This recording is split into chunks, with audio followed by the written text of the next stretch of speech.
Men Sharof Rashidov nomidagi Samarqand davlat universiteti Urgut filiali pedagogika va tillarni o'qitish fakulteti boshlang'ich ta'lim yo'nalishi 3-bosqich talabasi Rayeva Mavluda ijtimoiy pedagogika fani jamiyat rivojining asosiy sifati mavzusida 3 ta reja asosida o'rganamiz. Bular: birinchi rejamiz ijtimoiy pedagogika kirish, ikkinchi rejamiz ijtimoiy pedagogika fanlari tizimidagi o'rni, uchinchi rejamiz esa fanni predmet, obyekti, maqsadi va vazifalari. Ijtimoiy pedagogika kursi talabalarning umumiy pedagogik bilim darajasini kengaytirish bilan birga, ularni jamiyatdagi turli ijtimoiy munosabatlar, ma'naviy omillar, shuningdek, mazkur fanning obyekti, predmeti, uning boshqa fanlar bilan aloqadorligi, kategoriyalari, ijtimoiy pedagogikasini o'ziga xos xususiyatlari kabi muammolar ustida bosh qotirishga undaydi. Fanning o'qitishdan maqsad bolalarni ijtimoiylashtirish jarayonida ijtimoiy tarbiya va ijtimoiy ta'lim qonuniyatlarini o'zlashtirishdir.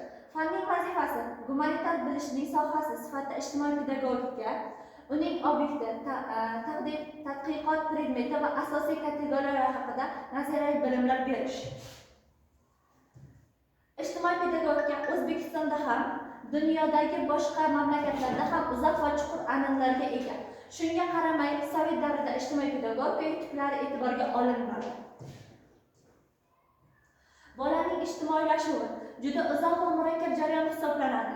Har qanday jamiyatda har bir bola shu jamiyatda ma'lum ijtimoiy axloqiy qadriyatlar tizimiga, me'yoriy qoidalarga ega bo'lishi, shu jamiyatda yashash uchun teng huquqli a'zosi bo'lishga intiladi.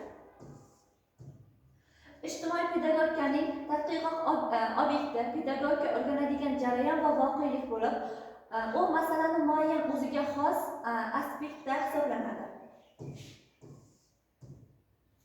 Jamiyat bir avlod shu jamiyatdagi qonun qoidalarni egallab, uning teng huquqli a'zosi sifatida yashab, faoliyat ko'rsatishni ko'zga tutadi. Jamiyatda o'zaro munosabatni bo'lgan, o'zaro xarakterlanadigan xilma-xil ijtimoiy institutlarni o'zida namoyon qiladi. Shular orqali bola tomonidan ijtimoiy normalarni egallash jarayoni amalga oshadi. Bulardan ba'zilari bola rivojlanishi va ijtimoiy shakllanishiga ta'sir ko'rsatadi. Boshqalari esa uning shaxsiy sifatlarini shakllanishiga ijobiy ta'sir ko'rsatadi.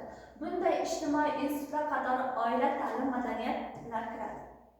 Xulosa qilib shuni aytamizki, ijtimoiy pedagogika jamiyatning asosiy qismi hisoblanadi. Agar davlat va jamiyat ushbu sohani yetarlicha sarmoya kiritsa, kelajakda sog'lom, ma'rifatli va birlashgan xalqni shakllantirishga erishadi. Zero jamiyatning rivoji undagi har bir insonning qanchalik ijtimoiy himoyalangani va tarbiyalangani bilan belgilanadi. E'tiboringiz uchun rahmat.